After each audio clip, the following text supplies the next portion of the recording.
My name is Scott Broadbeck, and I am the founder and editor of ARLnow.com. We are in for an exciting debate. I'm a 10-year resident of Pentagon City.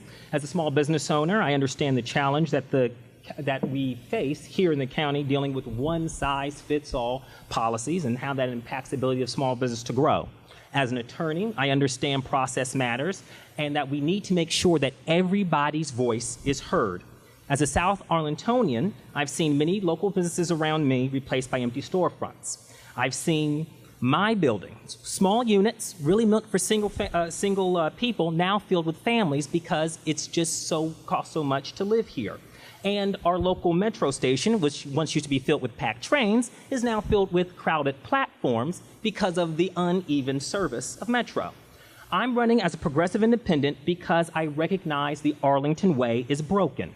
What makes me different is that I believe in putting people first. I want to work with you by listening to your needs and speaking as your voice to challenge the status quo and present new ideas. You deserve results, and I will deliver those results. My name's Eric Gutschall. I'm focused on the future, and I want to earn your vote by demonstrating to you that I've got the experience, having been in the community now for over 20 years, being active in my civic association, currently chair of the Planning Commission, liaison to the Economic Development Commission. I own a small business here in the community, so I have the perspective from a variety of viewpoints, and I want to bring that perspective to the county board to make sure that we are using innovative solutions to address the challenges that face us. Our values shouldn't change, but our solutions have to. Arlington is a great place to live. It is also one of the wealthiest counties in the U.S., but it is paying corporations millions in taxpayer money to stay here. Small businesses struggle, and too many longtime residents are being gentrified out of their homes. At 18%, Arlington's office vacancy rate is unacceptably high as federal agencies move to cheaper digs elsewhere in Northern Virginia. In the face of this crisis, residents and businesses need a fiscally conservative, independent board member who will stretch their tax dollars while maintaining basic services. As an independent voice on county board, I pledge to save our parks, not pave them over, use bond money to fund schools, not Taj Mahals for some and trailers for others, stop recycling garden apartments into luxury townhomes, and stop the backroom deals that too often govern the decisions county board makes. We'll move on to school board. Monique O'Grady. I'm Monique O'Grady, and I'm proud to be the Democrat endorsee for school board. I have lived in Arlington 25 years, and this year I started my 20th year as an Arlington public school parent. During that time, I've served in lots of different areas, from co-chairing the school bond campaign to being on committees that have drawn boundaries, that have cited schools, and I even served on the strategic plan committee. I'm running for school board because I believe we're at a crossroads here in Arlington. We're short on seats, we're short on time to fix the problem, and we're short on money. During my time, if I am elected to the school board, I will focus on 3 different areas called my ABC priorities: academics, boundaries that include promoting diversity, as well as improving communication. Allison Doe. Hi, so how many of you in this audience have or had children in the Arlington County public school system? Got to be closer, thanks. And how many of you have children with special needs? A few of you, yes. I'm sorry, I don't know. All right, can you hear me now? Yeah. All right. So my son is the reason why I'm running for office. He has special needs. He's in first grade this year, and it's been an ongoing battle. And a few years ago, we ended up escalating a matter to the school board and the superintendent's office, which was very hard to resolve. And at that point, I realized the only way to change a system is to try to fix it yourself. So I'm running for school board. And tonight, I'm joined by my daughter, Estella Doe. She was very instrumental in helping me get petitions, and I want to say publicly thank you to her for all of her support. I am a younger mother. We don't have very many of those on the school board, and I think we need the younger voices on the school board as well as the more seasoned voices. I have 2 children in elementary school and 1 child in diapers, and I want to be there as a vested member of the school board. Thank you. My name is Mike Webb. I want to thank you all for this opportunity to come out to you tonight. One of the reasons why I'm running is because, one, I've been practically in education my entire life. with my parents, my grandparents, and then right now recruiting for Washington Lee University. But rather than go through a resume in terms of things like that, I think that the things that are important are the issues in this campaign in 2017. I think that one of them is the achievement gap that we have not been able to fix in, goodness gracious, 150 years. Another one is better management of resources.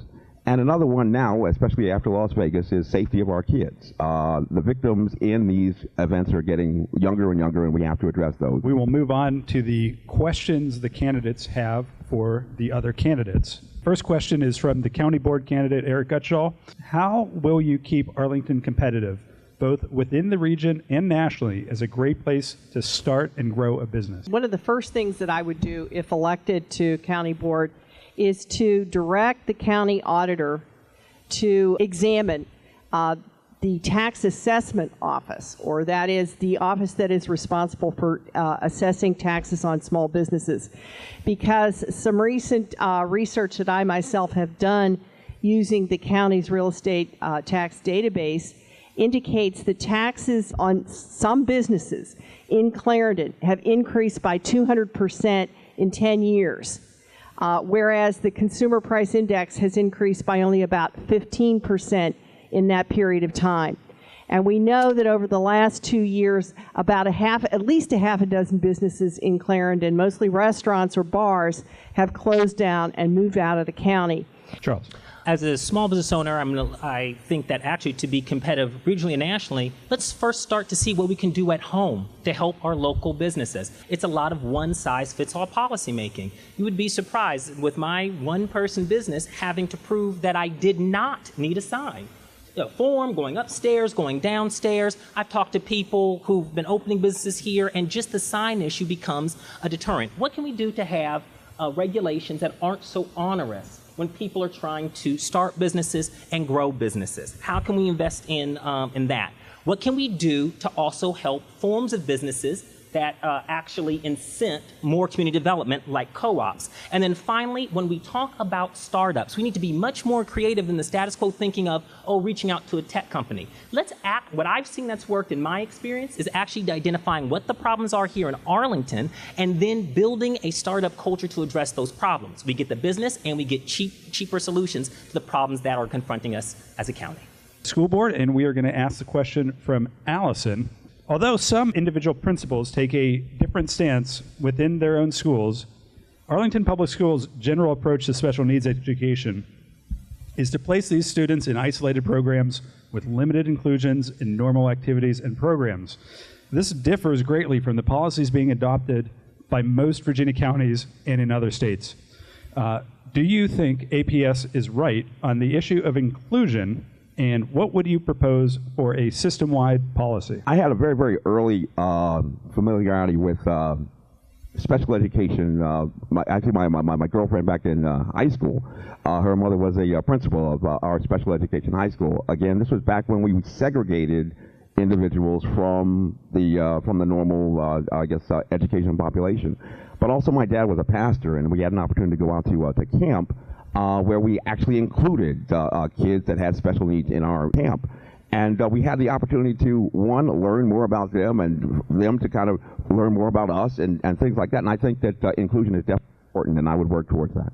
I do see that APS is moving in the right direction when it comes to inclusion. They have an inclusion task force. In addition to that, the special ed office is now being moved into the instruction pipeline so that instruction can be thought of with special ed all throughout the whole process. So I think that's going to be important. In addition to that, I think we're going to see more principals actually get more guidance on how that should be instituted in the school. I'm really excited to see that we have, I think, a new openness to inclusion, and I hope that we see more of that. And if elected to the school board, that will be something I'll be working toward. From Audrey, how do you plan to deal with the impacts on schools, streets, parking, and public safety resulting from the current major development projects like the Roslyn Gateway, West Roslyn, in Ballston Corridor under construction or in the pipeline? And that's actually the question that we confront as a growing county, how we deal with schools, streets, and safety. I actually address all of those in my platform. So let's start. We'll talk about safety first. And what we need to do is make sure safety, health and safety, those are about 11% of our budget. And making sure that for our first responders right now, one major issue that we see is it's just not competitive salary for them right now. They're actually paid 20% less, for example, our firefighters, 20% less than other firefighters in the region. So what will happen is you'll have, as other counties grow and offer more, like Loud and whatnot, you'll have our firefighters and other first responders sucked out there. And the problem with that is not that we just lose a firefighter or we lose a police officer, but also we lose all that investment and all that knowledge. And that's just one way that I think that, that unfortunately in our time can only address the safety element, but it's about thinking ahead budgetarily to make sure that we can actually fund our health and human services needs and our first responders. It actually gets to the heart of what this race is really all about and where we are in Arlington right now at this turning point. Because when I talk about that we've been doing things for a certain way for a while, and while I believe it has largely worked out with our smart growth strategy and transit-oriented development, we have created a fantastic community and that people want to be here. But that doesn't mean that there's not pressures on our neighborhoods via additional traffic, via parking concerns, impact on our schools, certainly.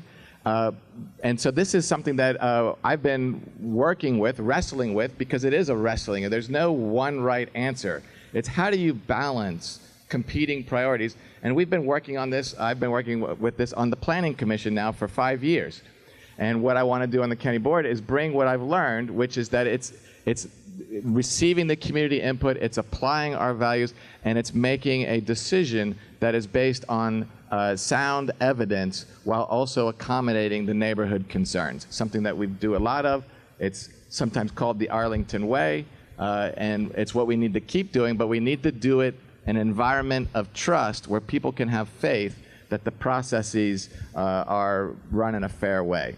School board, from Mike. If diversity is our strength, how can we best leverage that to eliminate the achievement gap? We had the opportunity to live in North Carolina for a few months during my maternity leave, and there wasn't much diversity in the middle of North Carolina. We have a really lucky area that is so diversified. My daughter's best friend is Iranian. I mean, we've got countries and nationalities from all around in Arlington County. It teaches us to be open and receptive and teaches us to work with others. We don't see skin color. We don't see differences in languages or differences in accents. We don't see that because my kids grow up with it. Everything is the same. It's not like there's different black, brown, white, red, yellow. There's nothing like that to my children. And I think that's a beauty of being in Arlington and a blessing that our children have. When we look at the achievement gap, when I was a member of the Strategic Plan Committee, we made that part of the strategic plan goal to work towards eliminating the achievement gap. Arlington and the rest of the country, even as Mike said, has a way to go. We will continue, I believe, as an Arlington school system to look at making sure that all of our students, no matter what abilities they bring to the table, no matter what they look like, no matter how much their parents make, are able to achieve to their highest level. I think we need to do that by continuing to invest in preschool education, by ensuring that our teachers have the best skills and have the best training in order to meet kids wherever they are. Those are some of the ways that, as a member of the school board, I will encourage people to move forward with addressing our achievement gap. We need to continue to look at that.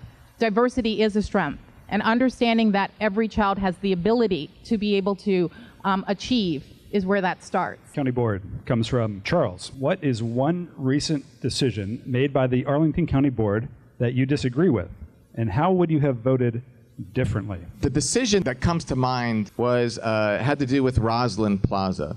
So we had just adopted, the board had just adopted a new sector plan for Roslyn to really re-envision that as a thriving urban city, frankly.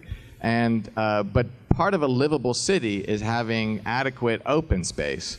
And part of the plan was that in Roslyn Plaza there should be approximately 1 acre of land for a park there. And no sooner than that plan had just been adopted, and the owner of Rosalind Plaza came forward with a site plan application that showed 0.81 acres. And we on the Planning Commission, we put forward a motion that said that that's not approximately an acre. I don't know if maybe 0.95 would have been approximately 1, but I do know for sure 0.81 is no way approximately 1 acre. And if we don't stick to our plans and stick to these negotiations, it goes back to the last question where the balancing, if we don't stick to our values. First of all, I agree with what he just said. Unfortunately, I believe that since 2016, the Planning Commission has voted virtually unanimously to approve every single site plan development project that has come down the pike. Now, as far as the most egregious example, in this case, the Planning Commission did not do what the County Board did, which was to approve a new VRE rail station in Crystal City without giving adequate consideration of all three options. And to its credit, and Mr. Gutschall's credit, the Planning Commission said, no, this requires more study. The County Board overruled the Planning Commission and said it didn't. Now, this was an egregious decision, not simply because it didn't go my way, but because of the size of the investment, the fact that this is going to be a long-standing landmark, and the thousands of people involved. From Monique, in the next year, APS faces boundary changes, a new strategic plan, crowding issues, and decisions about school sites. What APS past involvement or APS personal experience have you had to prepare you for serving on the school board at this crucial time? So in the famous words of Martin Luther King, I had a dream. My dream was never to run for school board. I haven't been prepping for years. I haven't sat on several different committees. So the issues are all new to me. I decided to run a year and a half ago when my son had an issue. I'm learning a lot during this time and this process. I think that the boundary issues could be explored maybe through other issues. Maybe we need to reallocate the schools. Maybe we need to offer more immersion. Maybe we need to not just do Spanish immersion. How about French, Chinese, Russian? I mean, let's open it up. Let's use those schools that don't have the capacity limitations and put a Chinese immersion school there. I would love to drive my child across town to have the option to speak Chinese and learn Chinese as a young student in middle school too. We have so much diversity and so much opportunity and culture. Let's embrace it. Let's look at the boundary issues differently. Let's give parents a reason to want to switch schools. I've literally been in education my entire life, teaching in church school, goodness gracious, teaching disadvantaged kids in inner city. But in terms of APS, just in this campaign, I have submitted 4 proposals, now actually 5 as of yesterday, a security report to Superintendent Murphy in terms of addressing some of the problems in our schools, but also in terms of our 10,000 kids that are coming into this school system between now and 2026. I submitted a specific proposal that is going to not only address that problem, but also the achievement gap. Basically by inviting a successful public charter school sponsor into this community that has experience with the achievement gap to start a reverse magnet school. My dad started the first magnet school in Jersey City. This is kind of reverse. Looking at those kids that are below the mean. This is special education. This is disadvantaged kids. This is Black, Hispanic, and even Asian kids that are not currently performing. We will now move to questions from the audience. County Board question. What are your thoughts on the County Board not deciding on lighting the fields at Williamsburg? This is one of the rare occasions when I happen to agree with County Board. It was brought out at a lengthy hearing. I mean, the hearing must have gone on at least 2 or 3 hours. Testimony from both sides, a lot of people, that the county has no systematic way of determining which sites in the county get lights and which don't, and what criteria to use to make that decision. It was also brought out to me that Yorktown is more conducive to lights because of the shape or design of its fields. They're somewhat in a bowl. They're situated in such a way that it reduces glare. So in other words, alternatives to Williamsburg were not fully assessed. Furthermore, this is a process issue, But I understand that this would constitute a capital investment that would be better debated and deliberated during the capital budget process, which will occur next year. And so basically what County Board decided to do, please correct me if I'm wrong, but they decided to simply defer the question until the capital or CIP budget process gets underway. I agree with that. Just another example of the county board kicking the can down the road. I think there actually was enough information to make this decision. And I say this as someone who once upon a time lived right behind a field that was lit. This is the opportunity the county board missed, though. They heard the concerns of the community. Too much noise, too much light. But guess what? The solution was already there. They already talked about how those lights, technology was already there to make sure the lights did not shine into the particular houses, but also just to make sure, because sometimes technology is not always there, they did the most practical thing. They said, guess what? We'll make sure those lights are shut off around 8 p.m. That's about the exact same time the sun goes off during the summer, too. So you're not getting any more light than you would in the summer. They also heard the other community complaint, and this one I can really understand. The sounds, everything going on. So the idea was proper. You know what we'll also do? We'll make sure that this is only just for kids then, so we'll get rid of the sounds. So now you solve the community concerns. You solve the light issue by technology and by turning them off early. You solve the sound issue by making sure that this is just only for kids. But then guess what we got? What we could have gotten if we just would have made the decision to light that field. We could have really gotten more use of park space. We hear it all the time. Only 26 square miles of park space here. Only 2% of the land is held by Arlington County. So we need to take every opportunity we can to maximize the use of that soccer space. And it would have helped so many kids in North Arlington. And there's a lot of soccer fields down in my area in South Arlington, but wouldn't it have been great so that you wouldn't have had so many parents having to rush home from work? Thank you. This question really does get to the very heart of what the theme for tonight seems to be right now, which is how do we balance that? It's the fundamental job of the county board to create the environment in which you can reach these critical decisions that we do have to make, but do it in a way that is balanced and thoughtful and evidence-based. I agreed with the county board decision, and I disagree with the notion that this was kicking the can down the road. Having been the one who chaired the work group of the neighbors and the representatives from various sports commissions that looked at this very specific issue for 18 months, and knowing how difficult it was to reach consensus, I want to let you know that while we could not reach consensus on whether or not to light the fields, there was very clear consensus in this group that was otherwise at odds to look at this set of objective criteria that could be used to decide where to put lights on a field. We have very limited dollars in our capital improvement plan. We need to make sure that we squeeze the most out of those dollars and the land that we have available. So it's the right decision to make sure that we put lights where you're going to get the most use. Maybe it turns out that there's another field that could be lit where it would be less of an issue with the neighbors, and so it won't have to be turned off at 8 o'clock or 9 o'clock. It could go a little later, which means we're going to get more out of that. So it's a very delicate balancing act, and I agree that it needs further study in the upcoming CIP. I went to school in Washington Lee. Right next door is VMI. My freshman year, had a wonderful opportunity to go to a football game at night at VMI. I don't know if you know about VMI, but VMI today still does not have lights in their stadium. But what happened was it was a night game because Ted Turner's son went to the Citadel, and he brought lights in. Immediately, I sat there and I was like, well, wait a second. Wait. How does this university have the opportunity to put lights in, but they don't? But when a millionaire comes in, and they also put it on television.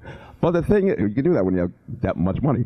But the thing is that it made me realize that, you can come up with other ways to utilize space without getting into night hours, especially we're near D.C., get into night hours, you start getting into safety of kids and things like that.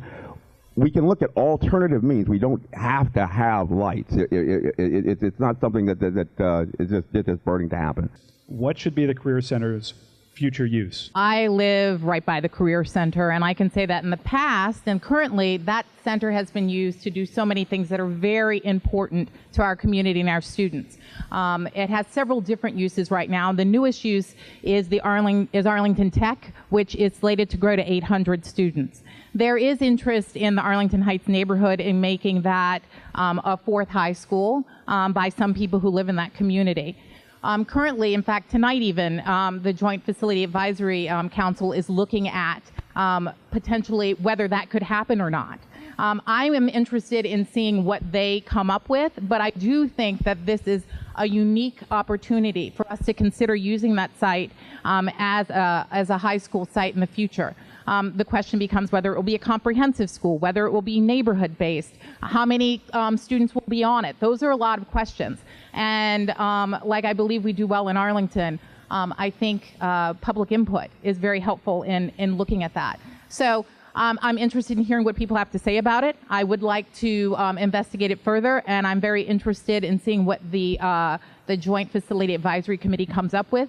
And additionally, I think it's important for us to look at what amenities would be on that site if students were required to go there and leave other schools that have amenities at their location. I think it's a good opportunity that we have for a fourth high school in Arlington County.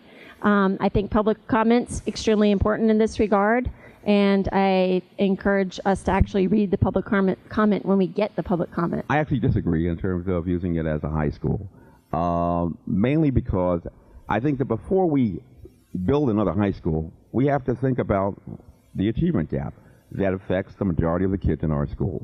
Why build another high school or go to a location that's already there and continue to replicate the mistakes that we've been making for 150 years? It makes absolutely no sense. We have to figure out how we fix this problem. We have the most educated district in the nation. We've got the wealthiest district in the nation. We have the manpower. It's kind of like a $6 million man. We have the technology. We can do it. But the thing is that we haven't done it, and we're not doing it. And I think that we have to redirect to do that. But in terms of using the community center, I'm a conservative. I'm going to get every possible usage that we can out of our buildings because I like to save money. I believe it's the responsibility of the county board to work with the school board to find solutions for our school capacity. And I do think that the Career Center does present a very unique opportunity, and I would look forward to working with the school board to explore that. But what's important also from the county side that I think we need to look at is, again, if we're going to squeeze the most out of the limited dollars and the limited land that we have to look at the opportunities on this site to not just do a shared use, meaning we build the school and then the school is open on the weekends and after hours for basketball, but actually a true joint use where it's designed from the get-go with opportunities, whether it might be, we could look at putting a senior center there or some other kind of joint, true joint use. And the only way to do that is to do it up front. We need a master plan for the entire site that would be phased over many years, but we've got to look at all of the opportunities to squeeze the most out of our CIP. I'm certainly interested in a high school at the Career Center. Logistically, it seems to make sense. But what I'm more concerned about is that county board has the authority to approve or disapprove every school board operating budget and capital budget. Now, this is part of the school board's capital budget. This authority has essentially been abdicated by the county board. Any decision that is made of a capital spending nature is made exclusively by the school board. This has got to stop. The county, as a result of that, for example, the new Wilson High School is estimated at $100 million now. It was originally estimated at $80 million. Contrast that with Loudoun County, which is delivering a new high school for $80 million. Okay, if Loudoun County, which by the way is the wealthiest county in the United States, can deliver a high school on time and on budget for $80 million, there is no reason why APS can't do it. I believe the reason why it's not doing it is because county board is not exercising sufficient scrutiny that it has under the law of the school board's budget, and that has to stop. Having served on the South Arlington Working Group, I was looking at siting the TJ facility. what I have to say is I have to look at the process by which we get to all the things that Audrey and Eric talked about, and that's why I'm really big on meaningful inclusion. That's going to help us make sure that what we build on this facility is the right joint use facility, is the right cost-effective facility. So when we look at Career Center Working Group or the Joint Facilities JFAC, or whether it's the school board's parallel group, the FAC, so all three of these groups can touch this, and the instructional group of APS, when they all touch it. We meet to death, but are we being meaningfully heard and included in these meetings? Who are the we? Are there teachers in this meeting? Are teachers going to help decide how this is going to be built? Are there students there? Are the affected community members there? Are we really making sure that all the necessary voices are there to make sure that we build the correct joint use facility on this property? And then also the next thing that we need to consider, and it just goes to cost, but it hasn't been touched on by the other candidates, is thinking different about how we build schools. As someone who served on the school board, who had to build schools, I know we have to think much different than these sprawling schools that we have now. Let's think about what we can do to use our space more efficiently, perhaps by going up. But just think differently about how schools can be designed to be more cost efficient and more space efficient so we can get the most out of them. We're going to go to a county board question here. What precise county related experience do you have that you would bring to the county board? I talked about my work on the South Arlington Working Group, so I'll also talk about another committee I served on, which is when we used to have the Equal Employment Opportunity Advisory Commission. And I decided to serve on that because I had a lot of experience in that area as an arbitrator, as someone who was certified by the Equal Employment Opportunity Commission for final decision writing and for investigation. So what I do is, and it's part of why I'm running for on the county board, is because we just need a lot of outside perspectives. We need to get it's nice to have a long resume of everything that you've done between North and South County, but we need to actually have other ideas, other experiences. So I joined the EEOAC, the county one, to hopefully bring kind of just some new understandings to exactly how we could deal with working with our different departments and how they handle diversity initiatives within those departments. Make sure they have fair hiring practices, make sure they're doing what they can to recruit folks and keep folks here in the county. So one thing I was able to do on that, based on my experience, is actually develop a new means by how we could more efficiently evaluate by the different departments that would come in front of us. So that was a way where we could actually save time and more efficiently work with these different departments. So that's one thing that a value add that I was able to bring. As a board member, I'll also being able to bring that value add of just having different experiences, having worked locally, nationally, and internationally, worked in different cities, knowing, hey, if that's worked there, why can't we try and make it work here in Arlington? I have a PhD in political science from Temple University in 1993 with an emphasis on American voting behavior. I also spent time on the Hill working as a congressional fellow. I have, as I have not been elected to public office, I have no direct experience on county board, but I think one of the most important credentials that I do have is interest in county's affairs, and that is exemplified by the fact that I've attended virtually every single monthly county board meeting for, I would guess, at least the last 4 years. Occasionally, if I'm sick or I'm on vacation, you won't see me there. But most of the time, you will see me in county board at the monthly Saturday meetings.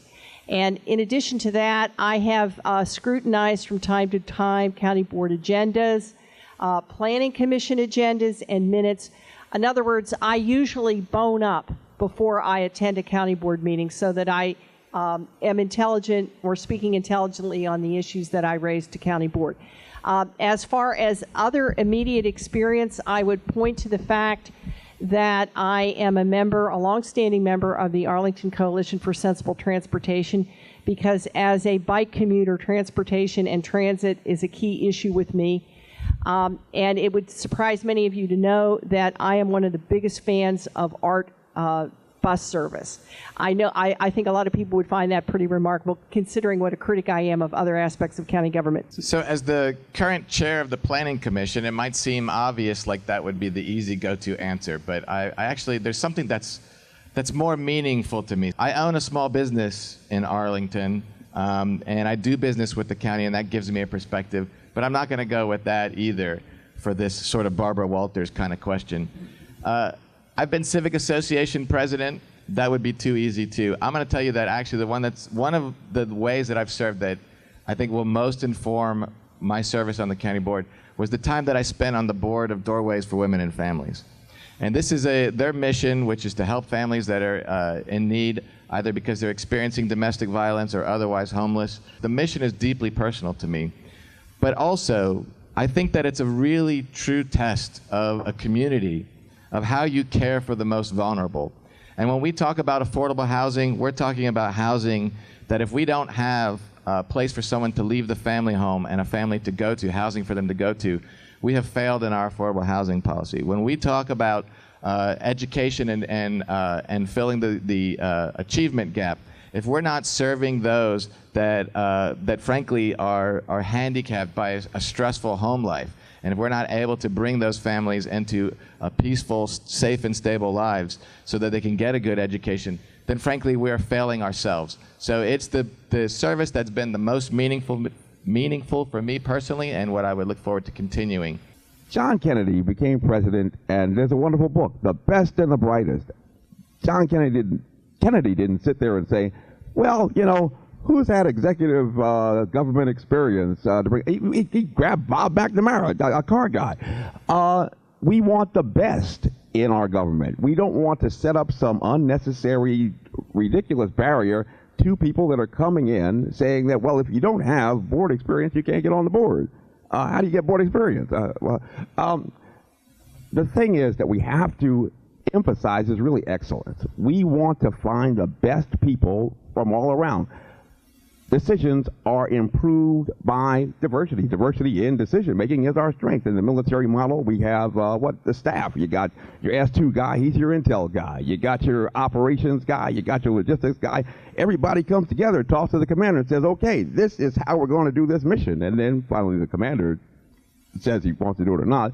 But it's an informed decision because it's getting input from other places. Nancy Pelosi just had an interesting problem in terms of younger people saying that, hey, we want to be included. We need to be opening the door. We have to build that pathway to leadership, like we do in immigration. I just wanted to share with you that I believe that my experience working through county issues will help me as a school board member if so elected. Before I got involved with the schools, I was involved with my community, worked on getting a sidewalk and street lights on my street. In addition to that, I was fortunate to be able to serve for 2 terms on the Arlington Arts Commission. And I did that because my daughters were in a school program, that a dance program that Ann was involved in, and I called up to say, why is this program not getting any money? And I just couldn't understand it. And a county board member at the time said, you know what, Monica, we're going to put you on the Arts Commission. What about that? So I wound up serving on the Arts Commission for several years. In addition to that, I also worked at the Roslyn Business Improvement District as a communications director. During that experience, I learned about the tug and between developers and our community. I had the opportunity to learn about what it takes to build a building in Arlington. I learned about community benefit and what we as Arlingtonians can receive when people are when developers are building. And I wonder, could any of that benefit go to our school system? And in other words, I have been involved on both sides, and I think that will be incredibly helpful if elected to the school board, because I do believe that we need to have better communication between the school board and the county board to make strategic decisions that will be a positive impact to all Arlingtonians. Minority achievement has been a major issue for years at Arlington Public Schools. What ideas do you have to tackle the issue of minority achievement? A couple of things that we can do. One is that we've actually got 2 studies that are actually very, very interesting that were done in 2013, 2015, one on special education. We found that our assessors of special education consistently, this was the finding, consistently failed to distinguish between cognitive impairment and cultural differences. Well, that's a problem. That's a problem, especially when you look at the 63% of the people that are at the Health and Human Services mental health in Arlington are Hispanic. 30% are being referred from our schools. 30% are being referred from our prisons. I like to say I'm colorblind. I am actually colorblind. 1 out of 13 times. 1 out of 13 times, I will misidentify the color. But the thing is that most of us really aren't, and we have to make a conscious effort to do that. So really, we have to continually work on making sure that we really are colorblind to a statistical significance. Thank you. As I mentioned before, some of the things that I think we can do in Arlington Public Schools to address the achievement gap include ensuring that we are dedicated to preschool education, making sure that every kid has the best start, makes it best for all the kids in kindergarten, and ensuring that kids are ready to learn, I think, is a major aspect of ensuring success. That's number one. Number two, working with our teachers to ensure that they understand that a cultural difference is not a cognitive difference. I think that's important. Ensuring that we have the correct training, ensuring that our teachers have the best resources to serve all students, no matter where they are. Those are two of the areas I think are really important. And then oftentimes, unfortunately, sometimes some of these achievement gaps come from other aspects in our community. Maybe a child is hungry. Maybe a child is concerned about whether their parent will be deported. I think that it's very important. It's very important to concentrate on some of those potential challenges for our students in our community as well. We call that supporting the whole child. And that's one of the 5 strategic plan goals that the last strategic plan committee, which I was fortunate to be a part of, said is important in our school system. We can do better. We do need to continue to do more. But I believe that APS has its eye on the prize, and if elected to the school board, I will focus on that as well.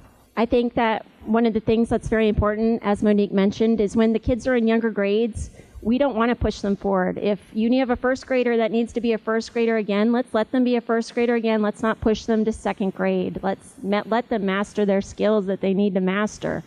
And as to Mike's point, cultural is not cognitive. We do need our teachers to be trained to recognize that. I think maybe some more coaching within the schools as opposed to training for the teachers to help them learn while they're in the element and learn how to talk and work with the kids from other cultures or other backgrounds.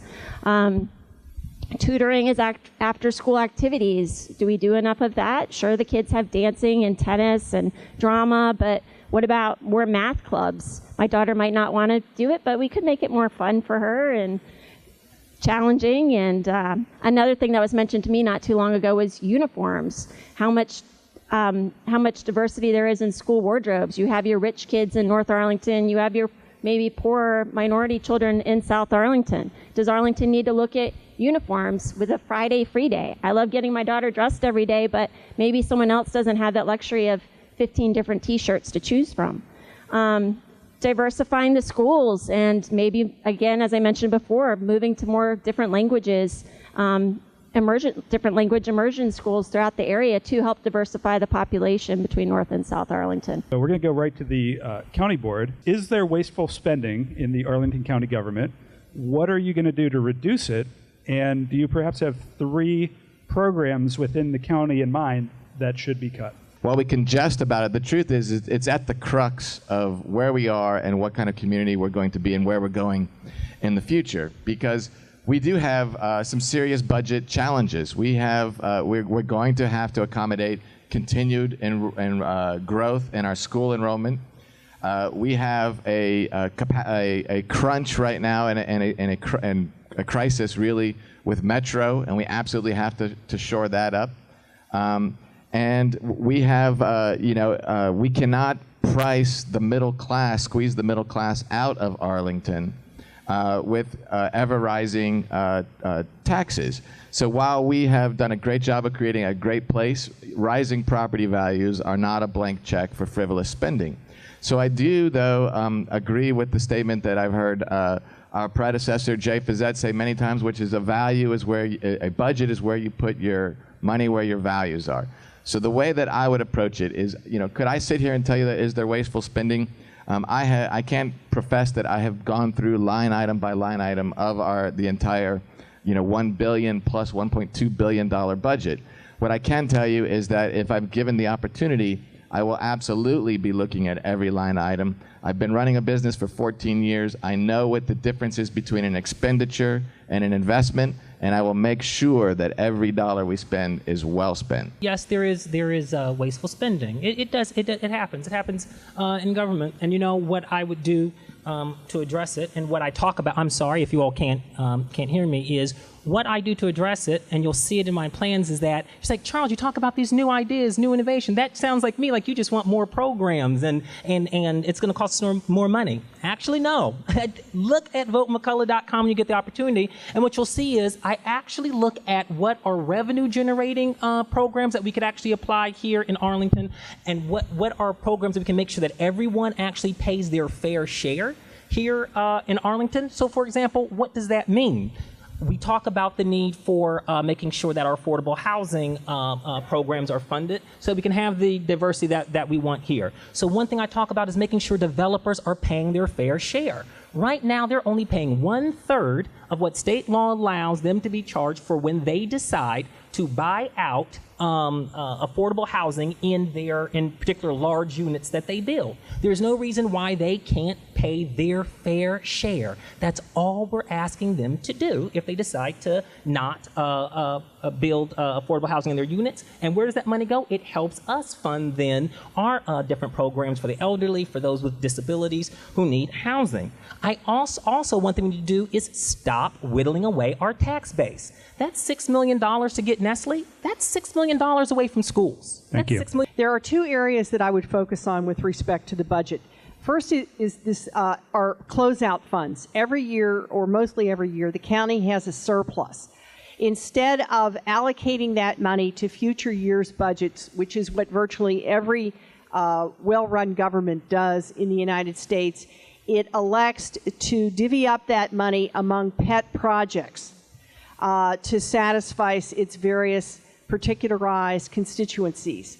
Now, last year, to his credit, John Weistat offered a series of resolutions the day after the election to reallocate about $25 million worth of unspent funds to the next year's budget.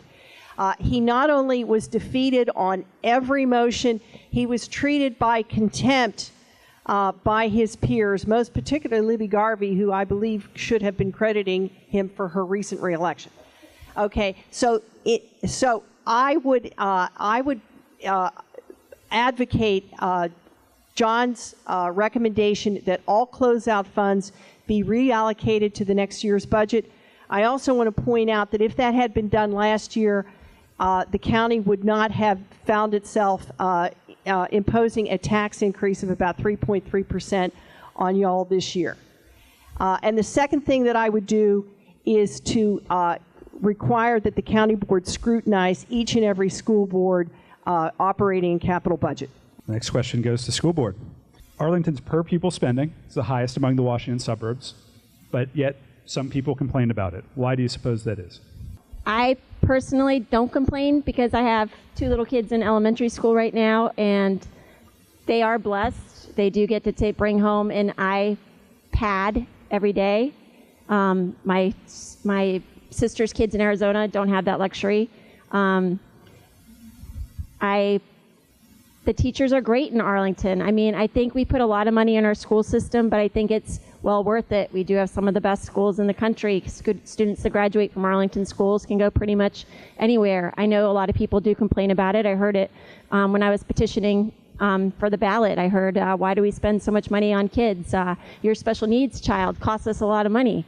I'm sorry, didn't mean to have a special needs child. But these things happen, and we are lucky we're in a county that has a lot of money and we have a lot of resources.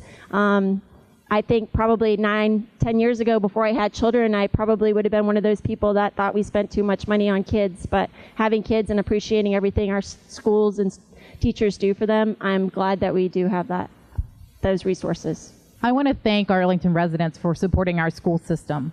A strong school system is important to having a strong community. It's the reason many things that are positive happen in Arlington. We have businesses that want to be here, partially because of our strong school system. We have property values that increase and potentially allow you to make more money off of your home when you have strong schools. Strong schools are important. I do understand that some people are concerned about the amount of money being spent on the schools. I hope that through communication we can do a better job of explaining where their tax dollars are going and how they're benefiting kids all across the county, from Allison's to everyone's. We do need to look at how we're spending our money. One of the things that the school board has agreed to do in the future, and one of the things I'm looking forward to, is when we are going to build new schools in the future, we're going to take a look at not just one bid, but at 3 different bids. A low bid, a medium bid, and a high bid for what it costs to build these schools. I think that will help us make better decisions about how we are building schools in the future. And I think that that's an important thing for us to be thinking about. So I do thank everyone, and I've met people who say, listen, I value our schools, and I'm ready to pay for them. And that's important too, because we do have a teacher shortage, and we want teachers to be able to come here. So that's another aspect of investing in our schools. I guess I'm one of the complainers. It's kind of like, I don't know, you go into a store and say, well, I got a great coat. How do you know that you have a great coat? Because I paid $3,000 for it. The thing is that this kind of dovetails on the question before. What happens in government? If you've got $25 million left over, you obviously didn't plan and work your plan so that you have that $25 million. We used to do this. I was a S4 logistics officer in the military. Every October, we would get to the end of the year, and we would sit there and say, oh, no, we didn't spend all the money, so we have to spend it. And so we would buy all the great, wonderful stuff. I got my commander a chair. It wasn't mission essential. We have to think about how we're spending the money. It's not how much you spend, it's how you spend it. And these are the things that we have to be doing on the board, the county board. These are the things that we have to be doing on the school board. Right now we're spending, 2016, we were spending $17 million on school buses, K through 12, to get kids 1 mile from their home to school and back. If you're in the 9th grade and you can't negotiate the 1 mile between your home and the high school, you're not going to college. You're not going to my college. We have to think about how we're spending money. Arlington has a large millennial population.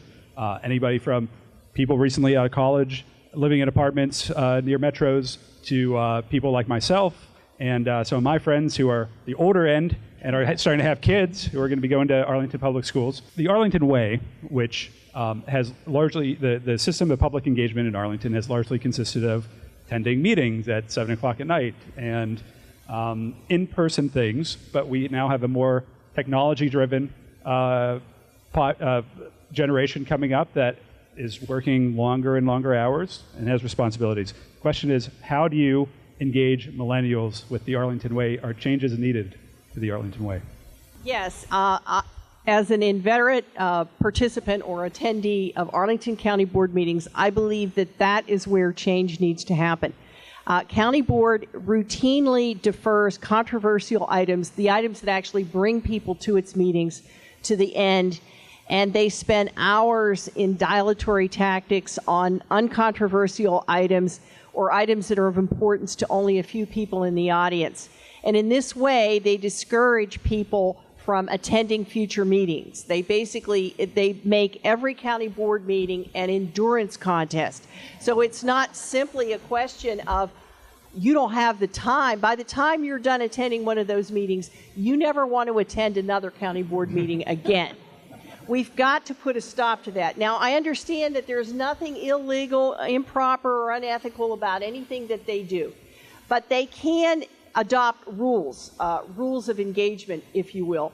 And if I'm elected to county board, I'm going to suggest that they do that. The meetings can be interminable, and as somebody who participates in them frequently, I would agree. And generally, I think that the question, it's not just about how do we include millennials, but it's folks of all ages, of all cultural backgrounds, of all geographic distribution within the county. How do we bring everybody, give everyone the opportunity to come in?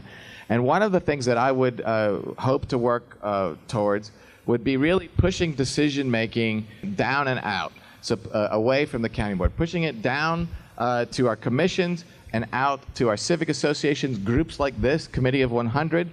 There's not a lot of millennial members here, but But certainly, it's these kinds of civic groups where you have these dialogues and you can provide that kind of input so that when things get to the board, they are more fully baked within the community, and the board is ready to drill into the very specific value judgments and that balancing act that it takes to make good decisions for the future. One of the best ways to get millennials involved, I think, is to have another millennial on the board. And I know one who's running right now. And I do actually mean that, though, seriously. It's really about having voices and feeling as though you're heard. And it really gets to the point, I think, what Audrey was talking about, of these endurance contests. And you go there, and it doesn't matter what age you are, but you go there. Hopefully you can get off work in time to do it, and then you do spend time on these committees. But then, are you actually being heard, or are you actually being valued? It's about really that type of diversity. You know what? To just use a baseball analogy, since it's a good baseball night here in Washington. What we really need on the board is to have that diversity. In a baseball team, you're not just going to field all great pitchers. You also need to have some great batters out there, too. And that's why I'm here with those different experiences, the different ways to look at things at the local, national, international level, bringing those type of experiences to bear here. So I'm the person who's going to go to bat for you. For the school board. The opioid addiction crisis is a national issue, and it does extend to Arlington and Arlington Public Schools. What is your vision and strategy towards addressing this crisis? We're a medicated, take a pill, get better society. We have to change our orientation. I'm not saying that we have to become Rangers and say you can run it all. That does work sometimes. But the thing is that we have to basically change our orientation to think in terms of alternative ways to deal with pain, to deal with suffering and things like that. You don't have to take medication to feel better. But also, we have to get more of a dialogue with our kids, particularly in terms of addiction. These substances that are bad for you and things like that. Sure, you're young, you want to experiment and things like that, but I grew up in a pastor's house. And so I wasn't just God-fearing, I was dad terrified. And so there were certain things I just didn't do. Maybe you need somebody in your life that kind of keeps you from doing those things that kids tend to do. And also being understanding and kind of having a way to kind of bring kids back when they do kind of go over to that other side. So it's something that terrifies me every day, having young children. I think parents need to be taught to keep an open dialogue. I think a lot of our parents in this area especially are very busy, sometimes dual house working parents, in which case the schools come into play a lot, teaching the children to stay away from these things, offering sports, clubs, dance. My daughter's heavily involved in dance, and I do hope that kind of keeps her curbed away from drugs, but maybe somebody else doesn't have those opportunities, and maybe that's where the school comes in with more after-school activities. Drugs aren't cool. I mean, and when those kids fall off the bandwagon and do get on, there's got to be resources at school for them to come talk to. There's got to be that guidance counselor. I think a big push is being made right now in Arlington County to bring psychologists in. I don't understand why every school doesn't have a guidance counselor. I don't understand why my elementary school doesn't have a guidance counselor. There's got to be somewhere for these kids to go and talk to if their parents aren't home. The thing that, similar to Mike, that kept me away was church. I mean, strong religion, and that's not always the opportunity for kids these days. But after-school programs could come in very handy to distract them and keep them motivated in other areas, soccer, tennis, ballet, whatever. This is a problem that isn't just in small rural communities. It's a problem that is also here in Arlington.